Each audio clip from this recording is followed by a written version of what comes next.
The content in this video is primarily adapted from Understanding the Times, a survey of competing worldviews by Jeff Myers and David Noble. Additional insights are drawn from Michael Black's Philosophy 101, the big idea for the 101 most important people and concepts in philosophy. William Denison's Karl Marx from the Great Thinkers series, and Douglas Gertie's Philosophy in Seven Sentences and World Religions in Seven Sentences, a small introduction to a vast topic. Scripture quotations are taken from the Legacy Standard Bible. Assistance in organizing and articulating this material was provided by the AI language model ChatGPT. All rights reserved by the respective copyright holders. Full citations are available in the video description below.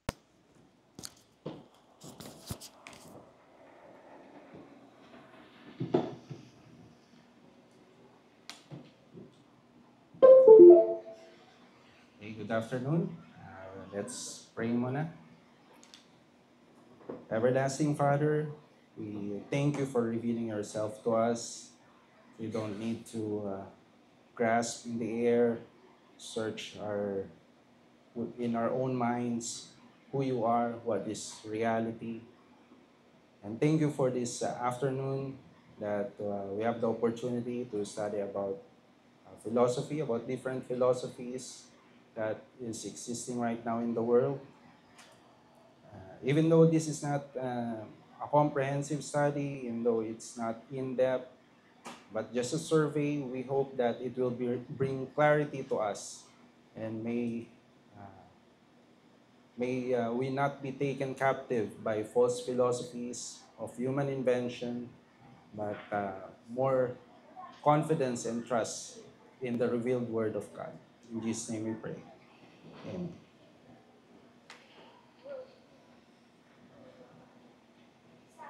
Okay, so let's start with the worldview of Marxism. So the metaphysics of Marxism can be summarized with materialism. Well, it has parang uh, compared to secularism na just materialism, this one has an added component. So ontological materialism posits that matter is primary and consciousness is secondary. Historical materialism, human history, and social development are driven by material conditions, primarily the mode of production. And then dialectical materialism, nature and society develop through contradictions and their resolutions not being static. So, hindi lang matter yung pinaka-essence ng universe, but merong added component ng it's dynamic. Dynamic in history, merong pagkilos yung mga matter na yan na nagdadirect nung changes sa material world. Meron siyang contradictions through the dialectical process na nababago yung material universe. That's their view of the world. Not just pure matter, but matter in action. And may certain direction siya.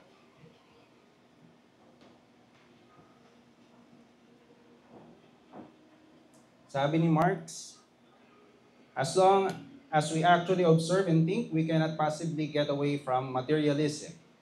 Sabi ni Engels, the materialist world outlook is simply the conception of nature as it is.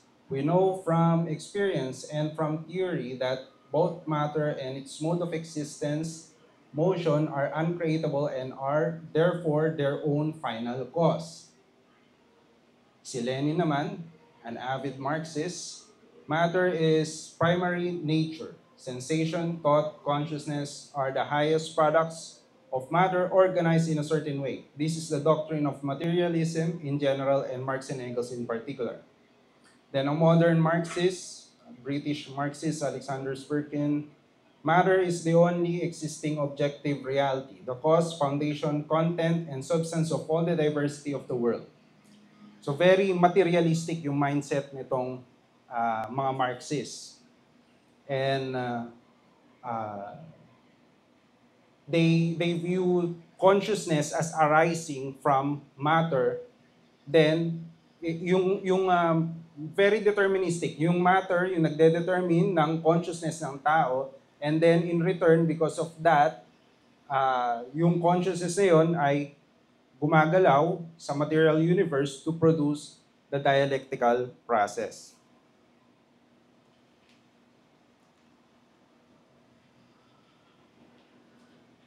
So saan nanggagaling yung knowledge nitong mga Marxists? It's still materialism.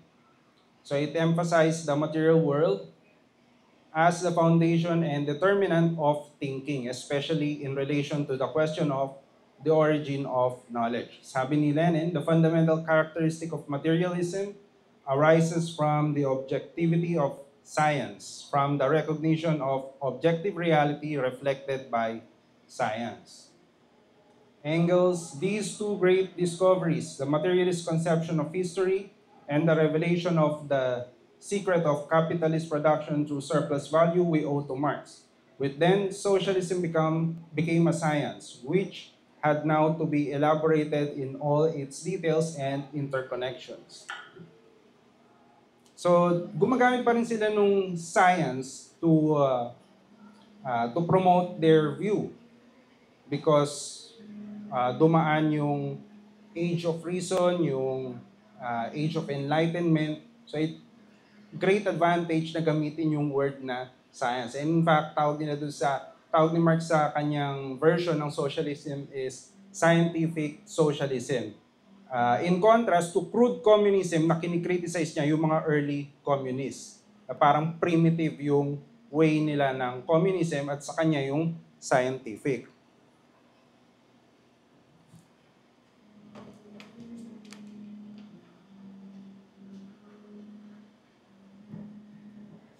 Sabi ni Marx, life is not determined by consciousness, but consciousness by life. So, yung consciousness ay namamanipulate ng conditions sa life ng tao. Kaya yun yung nagdedetermine ng isip natin sa kanyang view.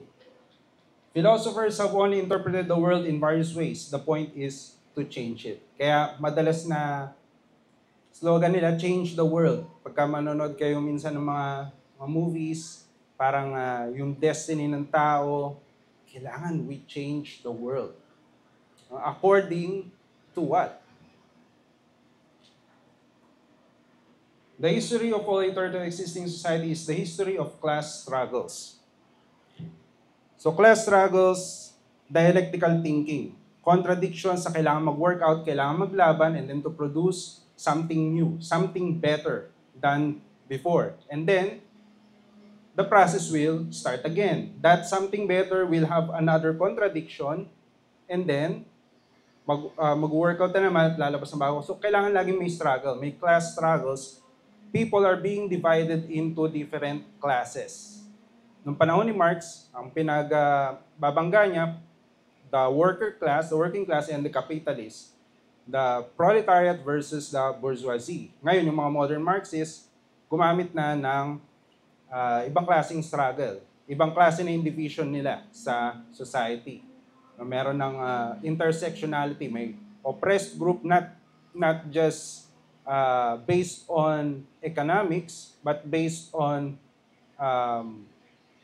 cultural appropriation or yung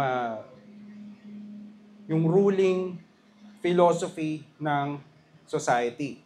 For example, is yung LGBTQ, yung mga disabled, yung mga black versus white, straight versus LGBT, things like that. No? Dinidivide nila yung mga tao about to different classes para pag-awayin.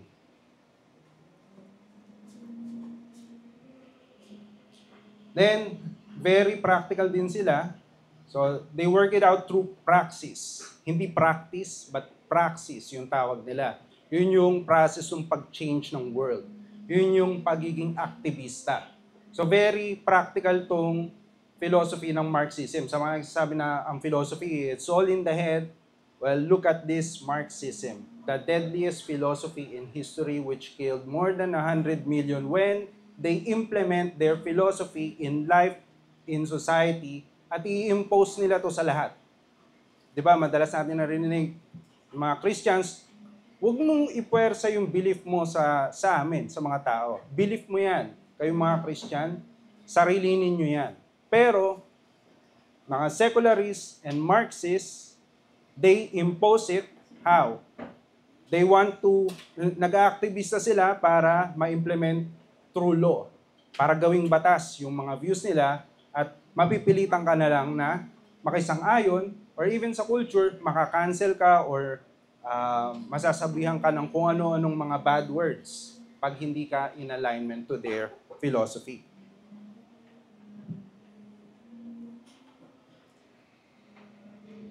Sabi rin ni Marx, the ruling ideas of each age have been the ideas of its ruling class. Ito kasi yung problema. Pagka kung sino yung nasa posisyon, sila yung nagbibigay nung knowledge, yung narrative nila ang nai-impose sa society. So dahil na nasa mataas sa posisyon yung mga capitalists, sila yung nakapag-promote ng mga ideology at mga philosophy nila. Kagaya ng Christianity. So, ang goal nila is to change the status quo, pagbalik ta rin. Yung mga nasa baba naman ngayon, yung dapat na maitaas. Yung philosophy naman nila ngayon, ang dapat na maging dominant. So, walang truth na absolute. Kung sino lang yung nasa posisyon, sila yung magdi-dictate ng truth. Kaya kailangan talaga nila mag-gain ng power. No? Kailangan very powerful sila sa society para ma-impose nila to sa atin. At yun nga, main na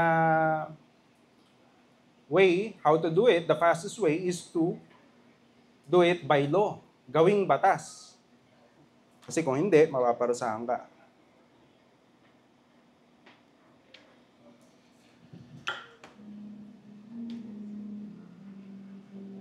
Okay, so ito yung a table for Marxist epistemology, basis ng knowledge nila, material conditions and human practice, yung truth, verified through praxis and social transformation, method, dialectical materialism, and attitude toward ideology. Knowledge is shaped by class and ideology. So dominant ideas can distort reality. Objectivity achieved through critique of ideology and practical engagement. Kaya maririnig nyo yung isa sa method nila na critical theory, which is to criticize everything that is dominant, criticize the existing social structure, mag-develop ng class struggle para ma-achieve yung new ideas or new synthesis nung nakalalabasan nung struggle na yon to achieve communism in the end.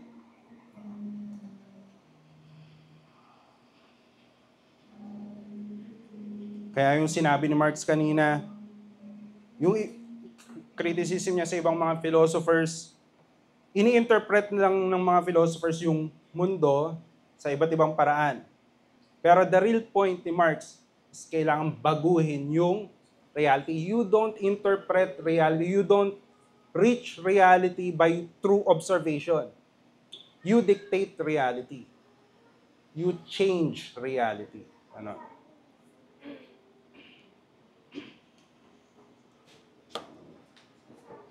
When it comes to the essence of man, kung meron bang ano yung view nila pagdating sa mind and body problem. They are anti-essentialists. So there is no fixed human nature. Instead, man's nature is shaped by social relations, especially labor. Human essence is seen as collective and realized through praxis. So yung halaga ng tao, wala kang basic human rights, wala kang basic human value, part ka ng collective. Remember before, pinag-usapan natin yung idea ng collectivism, wherein yung individual ay uh, anytime pwedeng i-dispatch siya for the sake of the collective. If part ka nung, if you are an individual part that is not in alignment to the social consciousness, or yung tinatawag niyang species being, which is the essential nature of humanity in consciousness, thought, and social interaction, in which the products of the capabilities of labor are the proof of life.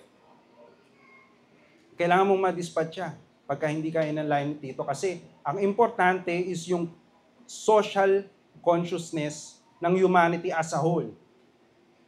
Wala siyang pakialam sa individual beliefs mo kasi yung view nila ng reality is hindi lang material, walang essential essence ang man, but yung value mo lang ay is because you are part of that collective consciousness ng humankind.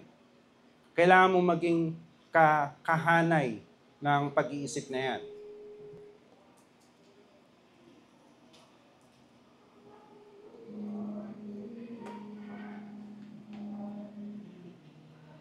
Sabi ni Marx, the ideal is nothing else than the material world reflected by the human mind and translated into forms of thought. So yun nga, lahat yung mga naiisip ng tao, yung mga ideas na naiisip natin, nanggagaling sa material conditions.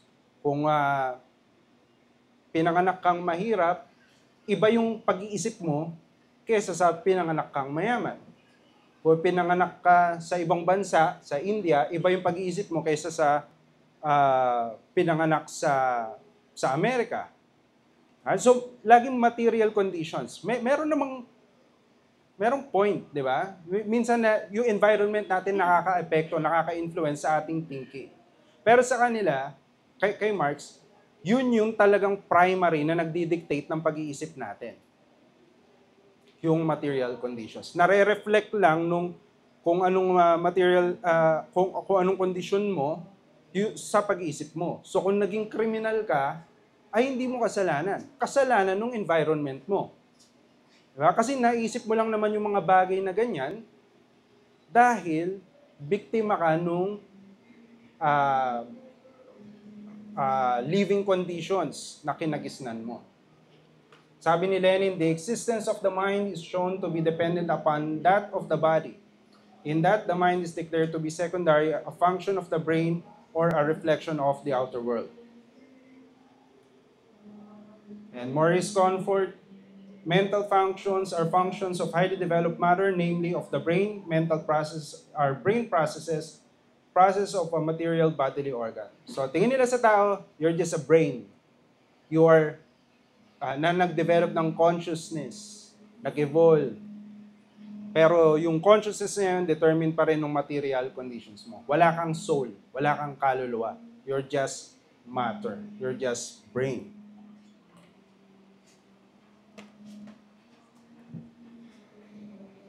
So dialectical materialism is a philosophy of Marxism. Science and practical experience refine knowledge, the universe is infinite, and all that will ever exist. Matter is eternal and the ultimate substance. Life is a product of this non-living matter, and the mind is a reflection of this material reality. The problem for Marx is that we are alienated from this original social being or the social consciousness of mankind. Kasi ang view nila, nung unang panahon, yung mga tao, communist. Walang private property, walang nag-aangkin ng kahit na ano. Everybody does their part of labor. But nung nag-gain ng knowledge yung tao, biglang nagkaroon ng mga sistema, nagkaroon ng private property, nagkaroon ng feudalism, then nag-evolve into capitalism, doon na nagkaroon ng alienation. Yun na yung fall. Parang sa atin, yung fall into sin, di ba, originally maganda yung universe yung kinreate ni God, and then Adam and Eve fell into sin. Sa kanya naman, originally maayos yung social consciousness ng mankind, and hanggang sa dumating na ipasok yung idea ng private property. Doon na nasira. Yun yung naging alienation, yung division of labor, hindi fair. Merong nakakaangat, merong taga-utos, merong may-ari ng business, at merong mga utosan na sa kanila yung hard labor, tapos konti lang yung napapala nila, and they devote their lives working. Hindi sila free. You are only free as much as your material capacity, kung magkano lang yung kayang abutin ng pera mo or ng posisyon mo, kung ano lang yung may control ka. Yun yung alienation, yun yung problem sa mundo ni Marx. But we know, God gave work to Adam even before the fall. Work is good. But naging mahirap because of sin. So ngayon, medyo stressful, mahirap, yung pagtatrabaho, but we have hope of eternal rest. Magkakaroon ng rest pagka dumating na yung kingdom of God when Jesus comes back on the second coming. Work will be good and pleasant and fun and joyful.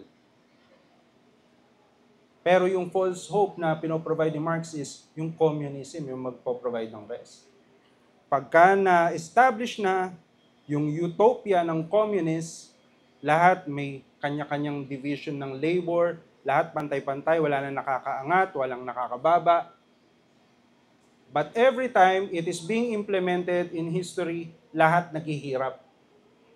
At ang may control lang is yung mga communist mismo, yung mga nasa government nag-i-implement doon. Sa tingin nyo ba yung China ngayon? Kasi madalas na parang ibinibida ng mga Marxists. O, tignan nyo yung sistema ngayon ng China. They are a growing economy, a world power. Communist sila. Diba? Pero, they are cheating. Their economy is fake. They adopted some principles sa mga fascists dahil yung ginawa ni Hitler, pero hindi nila inadapt ng buo dahil nga communist sila, magkalaban yan.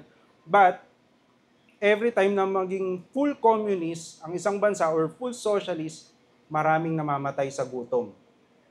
At it's a very totalitarian state na hindi mo pwedeng banggain kasi ang individual walang rights, walang human rights in itself. Pagka binangga mo yung government, which represents the social consciousness, you will be crushed.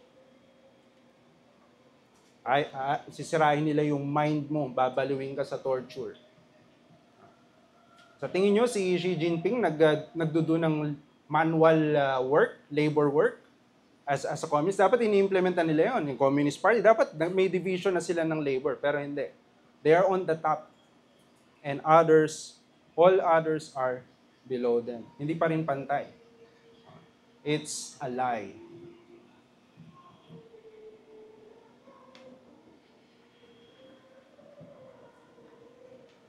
Sabi ni Marx, the mode of production in material life determines the general character of the social, political, and spiritual processes of life. It is not the consciousness of men that determines their existence, but on the contrary, their social existence determines their consciousness. So yun nga, yung very nature ng man, ang nagdedetermine is yung social status mo. Ano yung status mo sa lipunan. Hindi dahil created ka in the image of God, but kung ano ka ngayon sa lipunan, anong position mo, anong class ka nabibilang.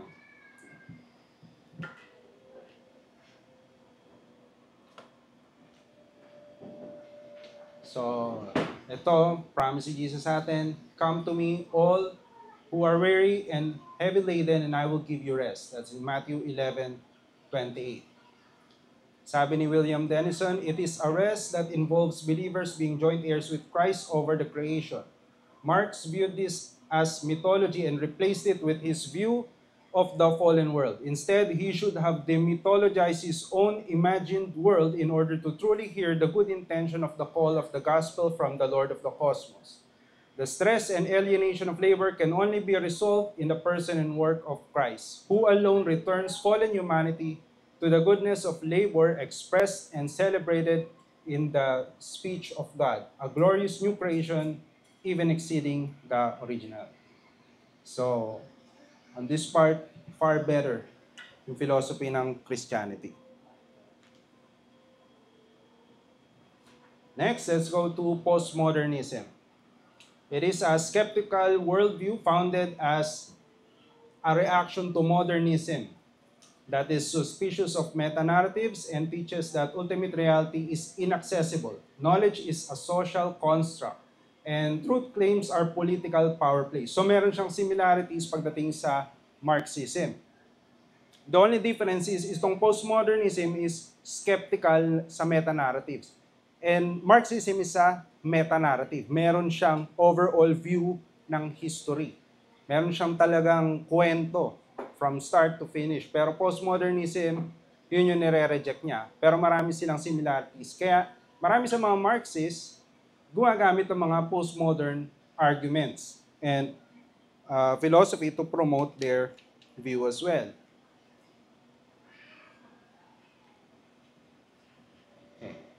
So they are also anti-essentialists. So it's the belief that entities don't possess essences. Walang talagang basic essence ang mga bagay sa mundo. So walang defining attributes ang mga bagay. Why? Because an entity's identity is thought to be the result of social construction. Lahat ng bagay, social construct, lahat interpretation. Anything don't have a universal essence. Kasi tayo yung nagdi-dictate ano yung bagay na yun. Pwedeng iba yung, Brother Mark, iba yung belief mo pagdating sa upuan. Pwedeng yung tingin mo dyan, material lang, bagay na pang-upo. Pero halimbawa sa mga panties, everything is part of the divine, kahit yung upuan na yan. Diba? So, depende sa social construction. Ano yung napagkasunduan ng mga tao na meaning ng mga bagay. So, pwedeng magbago-bago siya. They are also anti-realist, the denial of the existence or accessibility of an objective reality. Walang objective truth. Truth is in the marketplace of ideas. You can define or have your own truth.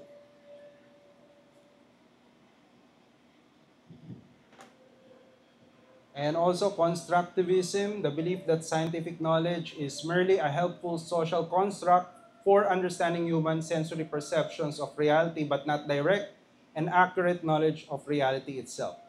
So meron din silang doubt about sa ability ng science to determine reality. Kasi nga reaction siya sa modernism. Sa modern era from 1600s up to 1960s, yung namayagpag yung age of reason and enlightenment, yung sobrang itinaas ng tao yung trust nila sa human reason, sa ating pag-iisip, sa ability natin na mag-discover at mag-articulate ng mga bagay at sa pag-boom ng science, ang dami nating discoveries, na-apply natin into technology, ang dami ng na-achieve ng human. Yun yung modernism.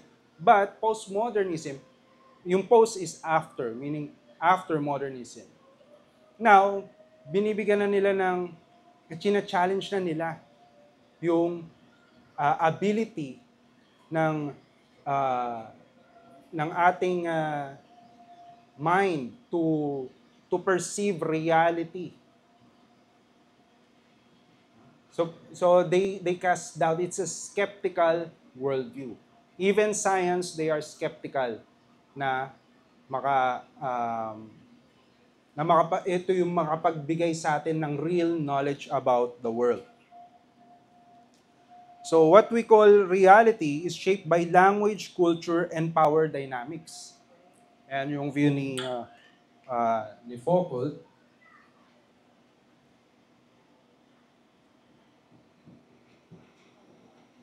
So yung reality is depende yan sa culture, sa kung ano yung mga even yung words, even yung meaning ng words is socially constructed. Nagbabago rin depende sa napagkasunduan na paggamit ng mga tao. And then reciprocal, yung words na yon, sineshape din yung thoughts natin.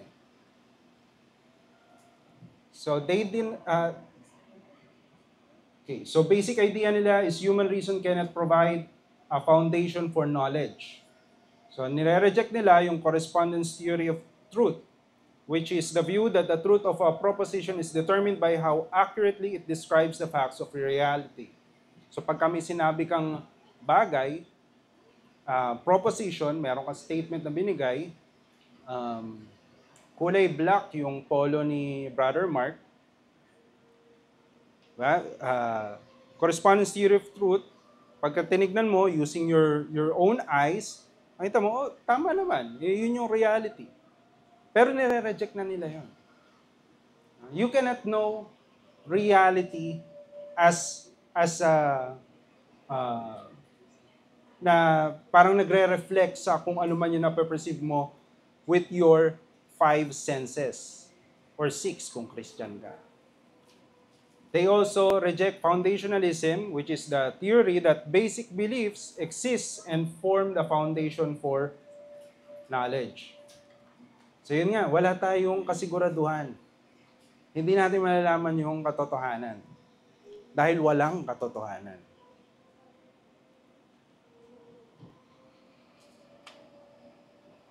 So there are many realities depending on perspective. No single narrative can capture all of reality.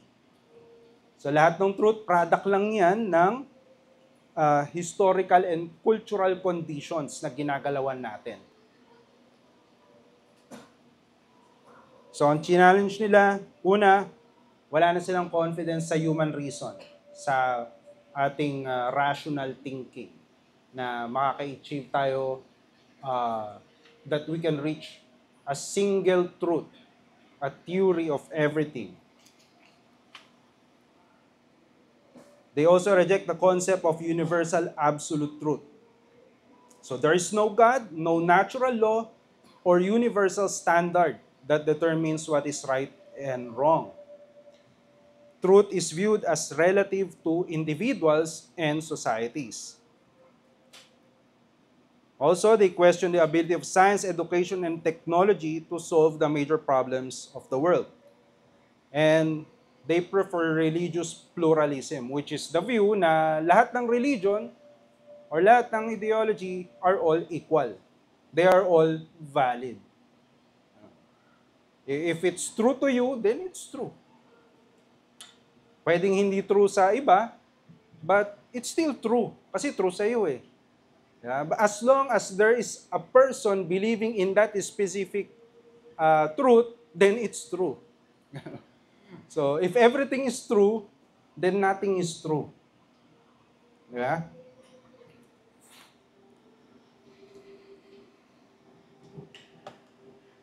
So anong source nila? Anong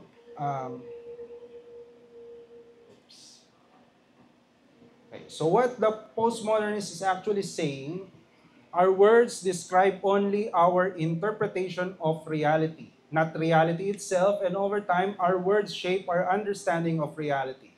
To postmodernists, reality is not what objectively exists, it is only our agreement about what is. We do not discover true facts about the real world. We interpret what we see and cannot truly know reality. So everything is about interpretation. Walang objective truth or absolute truth outside of that interpretation. So there is no wrong interpretation. Ganon. Everything is true. Isa sa kino-consider na father of postmodernism, although namatay siya before postmodernism became a thing, is Friedrich Nietzsche. And siya yung nagpauso ng God is dead. God is dead na philosophy, no? If God is dead, then it's interpretation all the way down. Makikita yan doon sa isang often quoted na parable niya, Parable of the Madman. Ito yung sabi. Kasi anti-God talaga to eh. Kaya meron siyang book ba yun or play, The Antichrist. But ito, The Madman. Sabi, the madman jumped into their midst and pierced them with his eyes. Whither is God? Or where is God? He cried, I will tell you, we have killed him, you and I. All of us are his murderers. But how did we do this? How could we drink up the sea? Who gave us the sponge to wipe away the entire horizon? What were we doing when we unchained this earth from its sun? Whither is it moving now? Whither are we moving? Away from all suns? Are we not plunging continually, backward, sideward, forward, in all directions? Is there still any up or down? Are we not straying as though an infinite nothing? Do we not feel the breath of empty space? Has it not become colder? Is not night continually closing in on us? Do we not need to light lanterns in the morning? Do we hear nothing as yet of the noise of the gravediggers who are burying God? Do we smell nothing as yet of the divine decomposition? God's too decomposed. God is dead. God remains dead, and we have killed him. How shall we comfort ourselves, the murderers of all murderers? What was holiest and mightiest of all that the world has yet owned has bled to death under our knives. Who will wipe this blood off us? What water is there for us to clean ourselves? What festivals of atonement? What sacred games shall we have to invent? Is not the greatness of this deed too great for us? Must we ourselves not become gods simply to appear worthy of it? There has never been a greater deed, and whoever is born after us, for the sake of this deed, he will belong to a higher history than all history hitherto. Kita niyo yung conscious uh, fear niya ng magiging effect ng kanyang philosophy. If God is dead, ano pang alam natin? Ano yung direksyon natin? Is there any up or down? Hindi ba tayo parang nawawala na lang sa empty space? Sino na ngayon na magdidikta ng dapat nating gawin, ng tama at mali? Ano nang mga sacred games ang iimbentohin natin para mapunan yung void? Kasi nawala si God. Wala na tayong objective reality, wala na tayong ethics, or basis ng ethics, wala na tayong purpose, wala nang meaning. Sino na ngayon ang magdidikta? Kaya sabi niya, whoever is born after us for the sake of this deed will belong to a higher history. We must become gods. Tayo na ang dapat maging Diyos dahil pinatay natin ang Diyos. Inalis natin siya sa ating belief, sa ating philosophy, sa ating buhay. Ngayon, kailangan na natin magpaka-Diyos. Kaya doon po ang sa idea niya ng overman.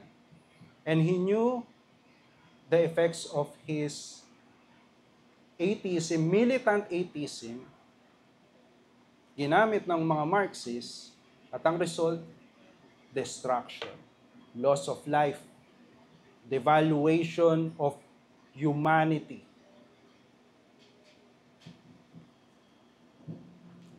So other contributors sa postmodernism, Michel Foucault, knowledge is always tied to power. Discourses shape what is true. So parang kay Marx, no? Yung knowledge, kung ano yung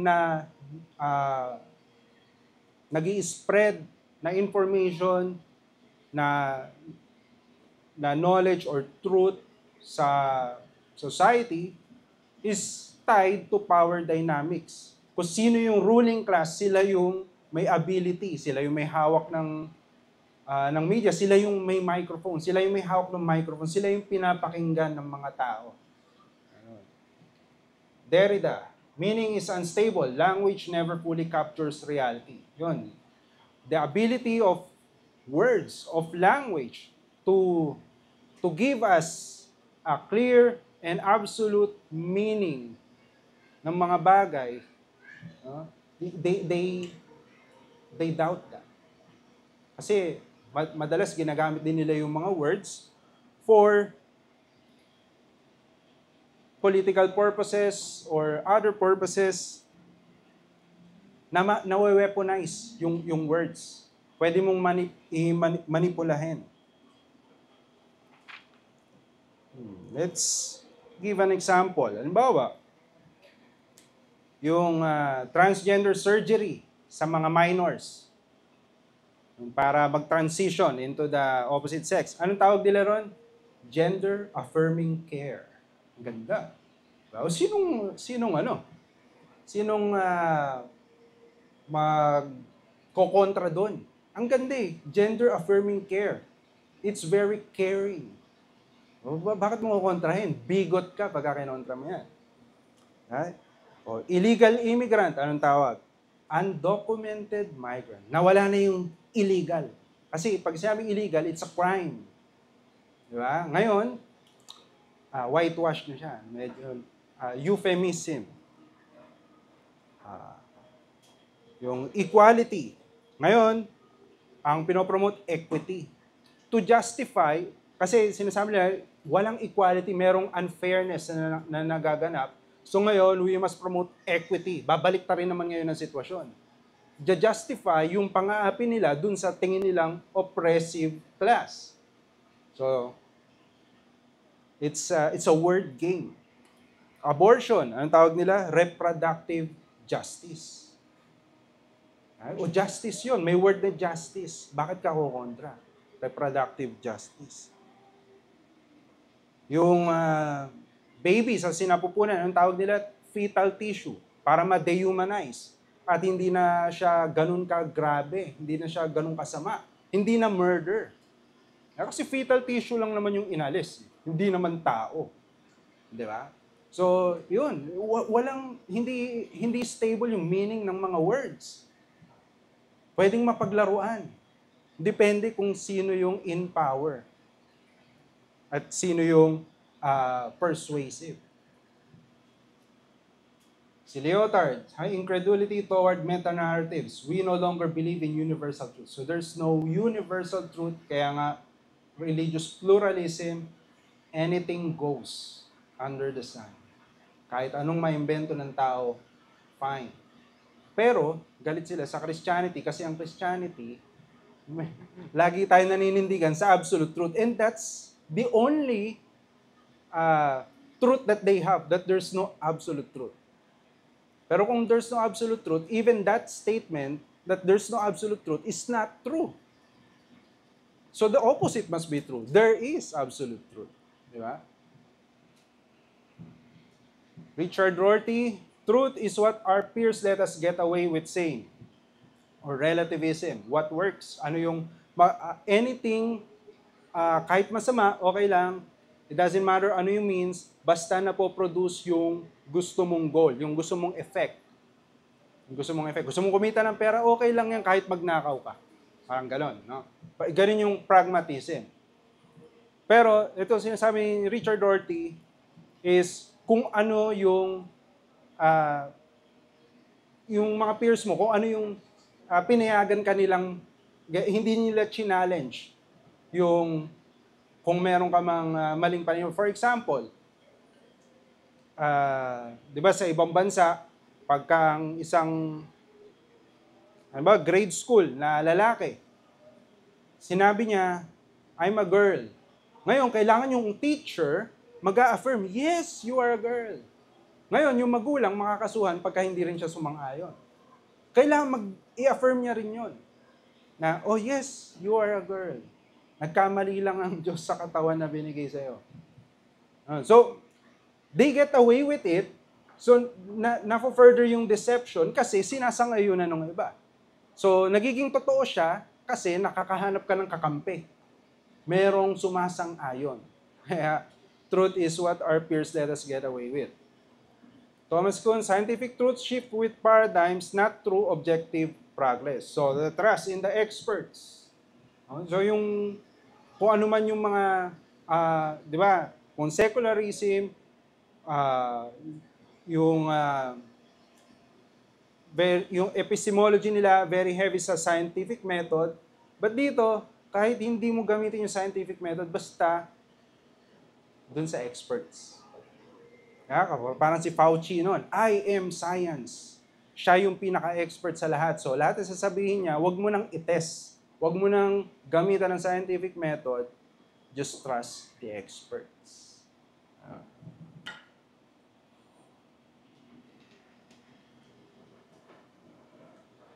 Okay, mind-body problem.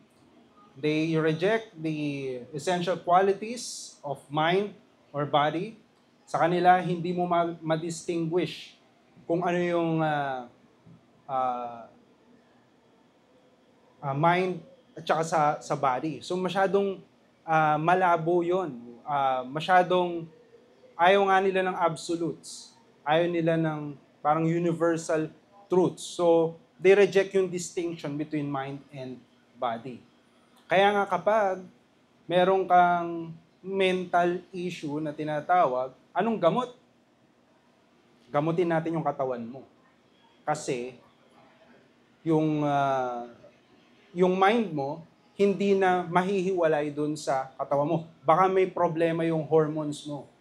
Merong chemical imbalance ka. Di ba? Hindi siya separable. So kung hindi siya spiritual issue. It's just a brain issue. Okay. Even yung gender identity, yung binary, male and female, they also reject that. So, reality is fluid. Parang water, it can take any shape or form. That's truth.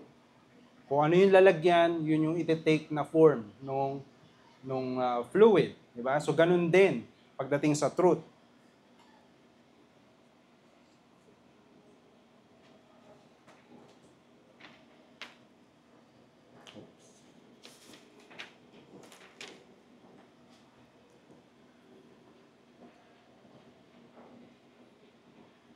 Okay, so postmodern philosophy and Christian philosophy could hardly be farther apart. Nearly everything about Christianity is expected to be understood, not merely interpreted, and to be understood as universal in scope and application.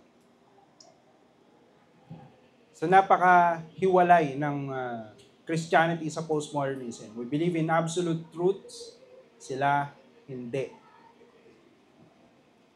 So God created the whole universe, including male and female persons, every one of whom is universally affected by sin. God loved the whole world. Christ died for the sins of the world, not just one or two particular communities. Christians are to love God with all their hearts and minds and their fellow human beings around the world. The Christian worldview maintains that these categories of meaning, creation, sin, redemption, love, all exist independent of our ability to perceive them. They come from the mind of God. Our failure to acknowledge them does not make them any less true. So merong universal truths. Merong truth about the nature of man, the nature of the universe, God's existence, God's care for us, God's program for our salvation. Lahat yan totoo, maniwala ka o hindi. Kung sa postmodernism, totoo, whatever na paniwalaan mo sa Christianity, pwedeng magkamali yung paniniwala mo. Dahil hindi nakasalalay ang katotohanan sa paniniwala mo. It's still true even if you believe it or not. Okay, next, new spirituality. Dito, sabi ni Neil Donald Walsh, all things are one thing. There is only one thing and all things are part of the one thing that is. And they are also spiritual monists. Kung yung mga secularists, monists din, yung single substance ng universe are all matter, material, materialism. Ito naman, spiritual monism. Lahat divine. Lahat spirit. Lahat, yung matter is still spirit. Still part of the divine.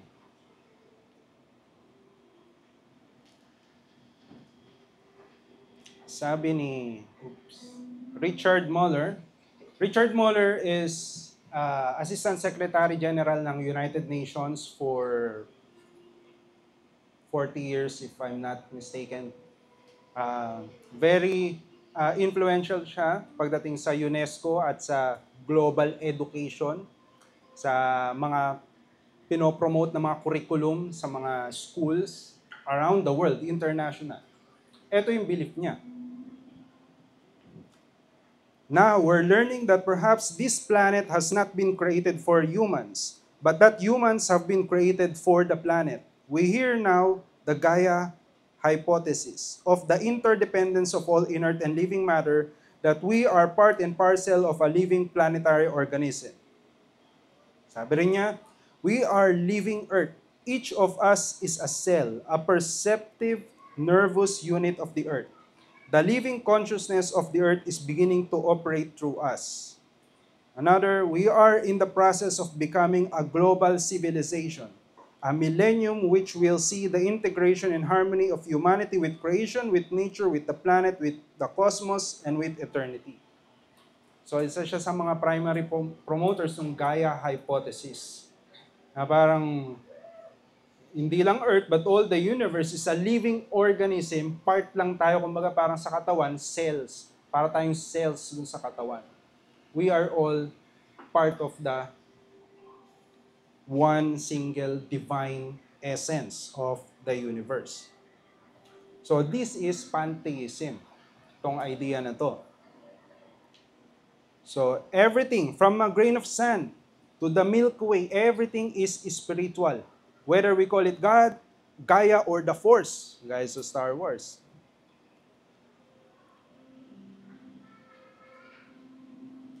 Sabi ni Fritjof Capra, the universe is no longer seen as a machine made up of a multitude of objects, but has to be pictured as one indivisible dynamic whole whose parts are essentially interrelated and can be understood only as patterns of a cosmic process. So parang ano rin, no? Parang collectivism, but in a sense na we are part of the single spirit, pantheistic spirit that is the whole universe. So ano yung source nila ng knowledge? New spiritualists claim that we can only really know by going beyond the mere appearances of the physical world. We need to get in touch with consciousness or even our higher selves. Kailangan nating ma-reach yung higher level ng ating mga sarili. Yung maging conscious tayo na Diyos din tayo. So, primary source ng knowledge nila, experience. Through visions, meditation, synchronicity, altered states, or yung pagtitake ng mga psychedelic drugs, mindfulness, ano pa ba? Mga ganyan. So, truth is something felt. Yung reliance nila sa intuition. Hindi mo kailangan i-prove, basta nakamdaman mo. Kasi Diyos ka eh. Di ba? Ikaw magdidictate din ng truth mo. So, trust your inner knowing. Follow your heart. Yan yung mga madalas na phrases na binabanggit nila. Also, other sources, pwede. Spirit guides para matulungan ka mag-level up. To reach your higher selves. Mga ascended masters. Even extraterrestrials. Kasi they believe na yan, mga naka-reach nung higher levels of consciousness. So pagdating sa mind-body problem, ano din, spiritual monists sila. Consciousness is the ground of being, and both mind and body are expressions or instruments of that deeper spiritual reality. Instrumento lang tong katawan natin nung nasa loob, nung inner being. Sabi ni Pierre Teilhard de Chardin, Catholic theologian pero sinupress ng Catholic Church dahil heretical yung mga beliefs niya. Yung mga writings niya lumabas na lang after his death. Sabi niya, we are not human beings having a spiritual experience. We are spiritual beings having a human experience.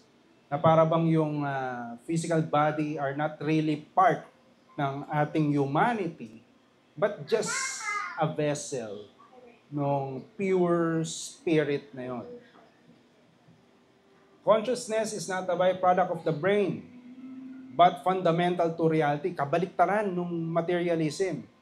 Yung materialism, ang nag-dictate sa consciousness mo ay yung material conditions. Pero dito, hindi.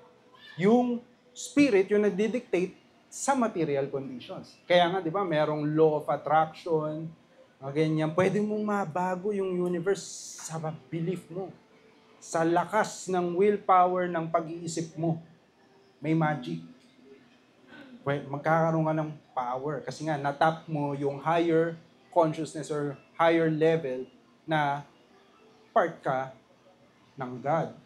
Or that impersonal force that they call divine. The body and brain are expressions or vehicles of a deeper spiritual consciousness. Reality is often seen as mind-based or energy-based.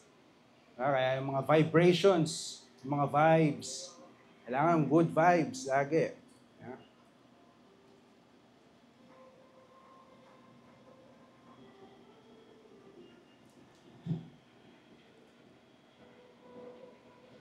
Okay. So, sa mga influential teachers ng New Spiritualists, okay, laktawan na lang pala natin. 3:30 na. Islam. So, Islam, pagdating sa metaphysics, wala masyadong kaibahan sa Christianity. They are dualists. They believe God is separate from creation.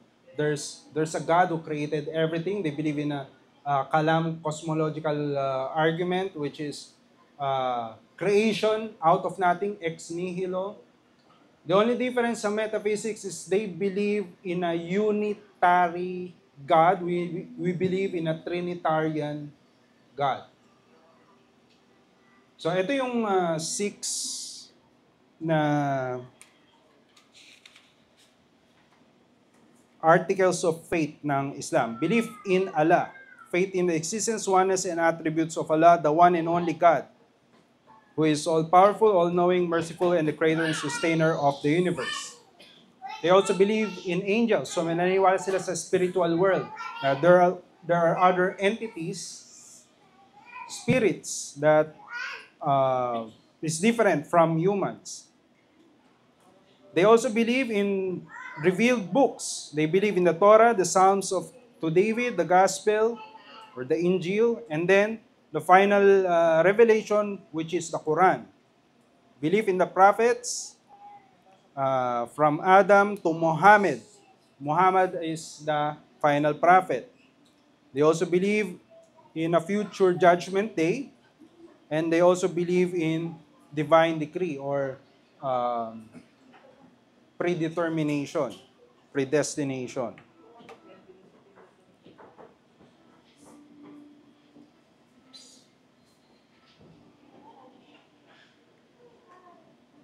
Okay. So, magkakaiba tayo pagdating sa belief with God and sa epistemology ng Islam because they believe in the Quran. We don't.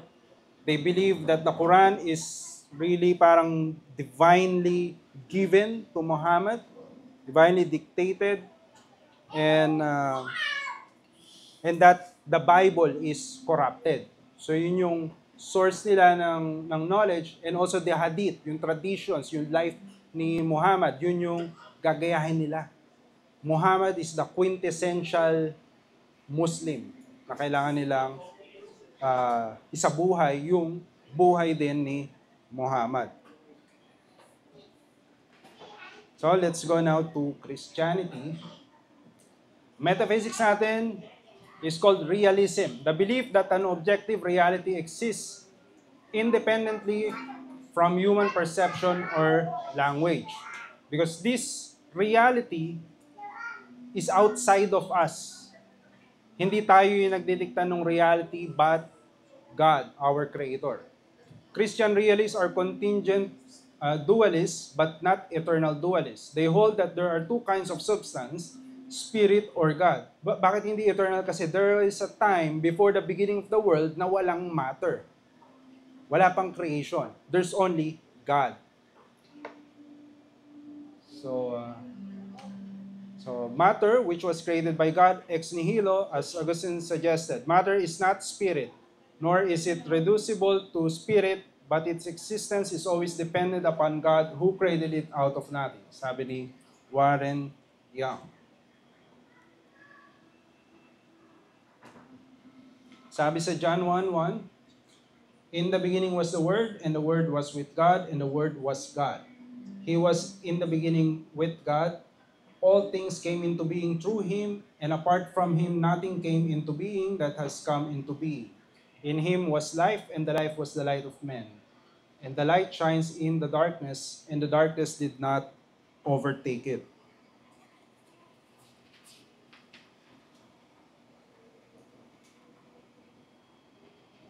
So there is a mind before matter.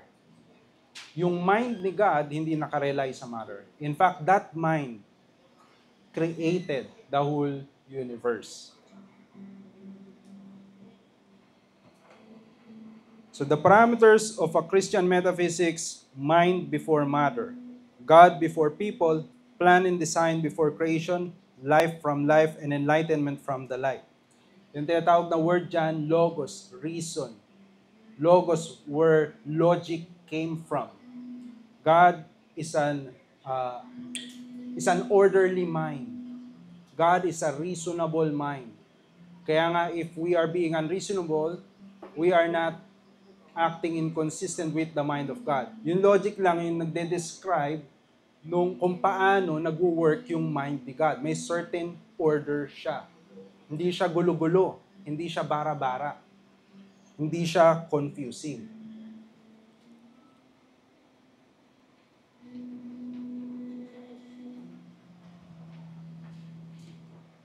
Kaya, even the universe has order. Hindi tayo natatakot na baka bukas, hindi na sumikat ang araw, baka mawala sa orbit yung mundo, lumayo tayo sa sun, or lumapit, either ma-freeze tayo or masunog tayo. Di ba? Hindi tayo nangangamba na baka bumaha sa buong mundo, malunod tayo kagaya nung time ni Noah, kasi merong order sa universe. Merong order sa mundo at dineclare yun ni God sa atin. And even before the Bible is written, God has already revealed Himself even to the first human beings.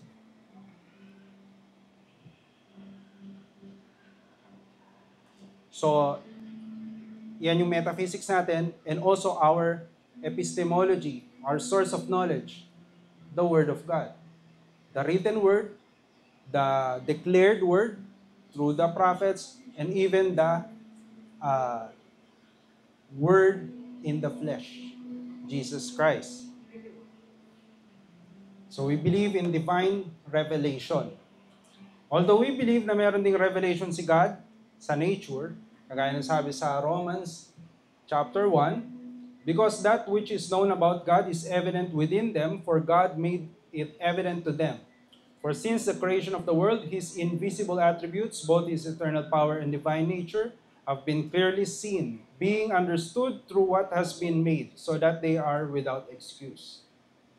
So God revealed His characteristics, His invisible attributes, even in nature. Merong trace. Kung gagamitin natin na maayos ang ating reason, we can conclude there is a God who created everything and He sustains everything. It is only suppressed because of our sinful minds. But, kahit na anong talino ng tao, kung nature lang ang titignan, pwede nang makonclude na merong Diyos, pero hindi makikilala personally ang Diyos. That's why we need His revelation. Kailangan yung si God, yung magkukusa na magpakilala ng sarili niya sa atin. Hindi kagaya ng Taoism na naniniwala sila sa ineffable divine force or mind, hindi mo makikilala, hindi mo ma-express. It is unspoken. Hindi mo pwedeng ma-describe. Hindi mo ma-arok. Hindi mo malalaman. Hindi kayang abutin ng isip ng tao. At alam ng Diyos yun, hindi natin kayang abutin yun. That's why He revealed Himself to us. Hebrews 1:1, God having spoken long ago to the fathers in the prophets in many portions and in many ways, in these last days spoke to us in His Son, whom He appointed heir of all things, through whom He also made the worlds.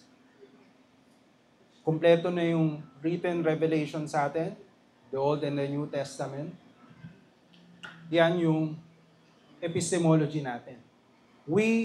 Yung mundo na ginagalawan natin, yes, God created us with senses na to describe and to observe na yung mundong ginagalawan natin, and we can trust that. But He has also spoken to us clearly, rationally, may communication.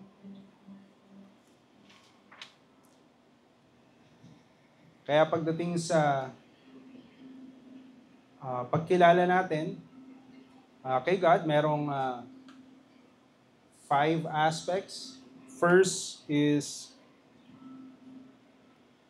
first yung divine revelation, second is faith and reason. Sabi ni Warren Young, it is our conviction that in the New Testament, faith and reason are not separated but always related in proper order. The emphasis is on the primacy of the faith experience but never to the exclusion of the rational faculty.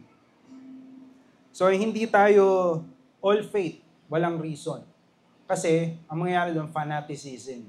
Kung ano lang yung sasabihin ng religious leader, diba? Kaya nga may naniniwala na mayroong Son of God ngayon, diba? Hindi nila ginagamit yung reason. Just all faith. They have faith in that person. Madali ka maloloko. Fanatic ka.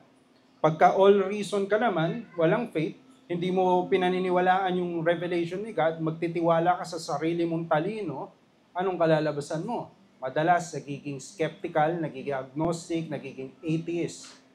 Kasi mas nagtiwala ka doon sa isip mo. Ay, parang hindi logical to. According to who? And you are operating in your own logic, not with the divine word, not with the divine logic. Sabi sa Hebrews 11:3, by faith we understand that the worlds were prepared by the word of God, so that what is seen was not made out of things which are seen. So, you see, by faith, natin nalaman na na-create yung universe by what is not seen. Kasi kung reason lang yung gagamitin mo, anong papaniwalaan mo? Big Bang or other theories? Diba? Hindi yun yung revealed ni God. But yun yung conceptualization ng secular mind. Yung iniisang tabi yung idea na merong supernatural, na merong God that is working behind the material cosmos. So it's only by faith that we understand reality. And that reality and that faith is not unreasonable. It is reasonable faith. Next, experience. We also use experience as a source of knowledge. Sabi sa 1 John 3:18, little children, let us not love with word or with tongue, but in deed and truth. And by this we will know that we are of the truth, and will assure our heart before Him. Verse 23, and this is His commandment, that we believe in the name of His Son, Jesus Christ, and love one another, just as He gave a commandment to us. And the one who keeps His commandment abides in Him, and He in Him. We know by this that He abides in us by the Spirit whom He gave us. So through personal experience sa ating love for God, love for people, sa ating pag-obey sa kanyang commandments, we know that God is real and He is working in us because He has put His Holy Spirit in us. A natural man cannot understand this. He doesn't have a salvation experience. He was not born again. Only people who have been given the Spirit of God can experience this and grow in our knowledge, in our daily walk with God.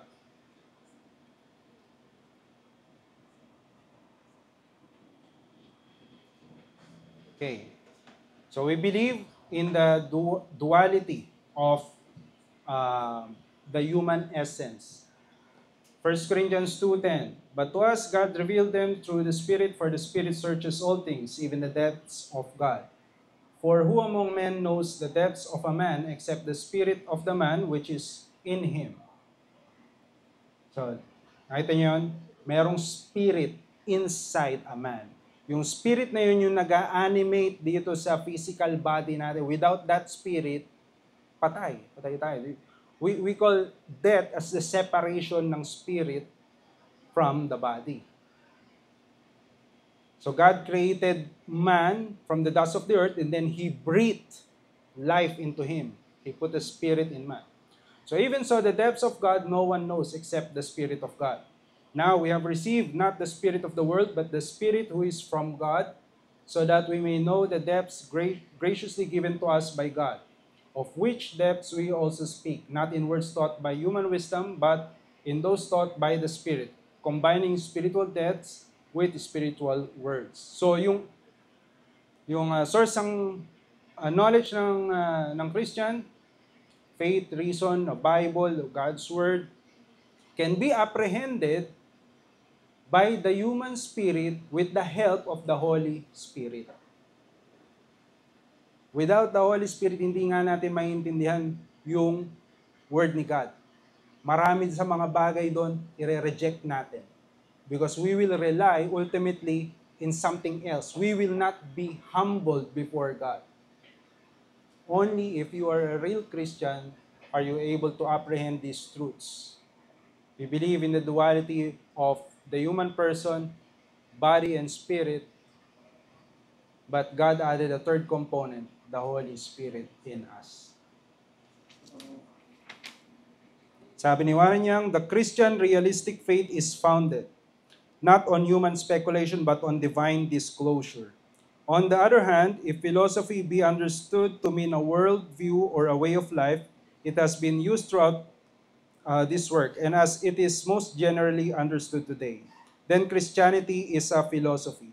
If philosophy is, as Matthew Arnold suggested, the attempt to see life steadily and to see it whole, or as others have suggested, to give a coherent account of all of one's experience, then certainly there is a Christian philosophy. The basic question of human experience is not philosophy versus no philosophy, but good philosophy versus bad philosophy. Everyone has a philosophy.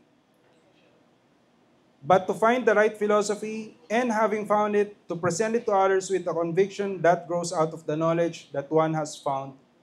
Uh, okay. Our problem is not to get rid of philosophy, but to find the right philosophy and having found it, to present it to others with a conviction that grows out of the knowledge that one has found the truth.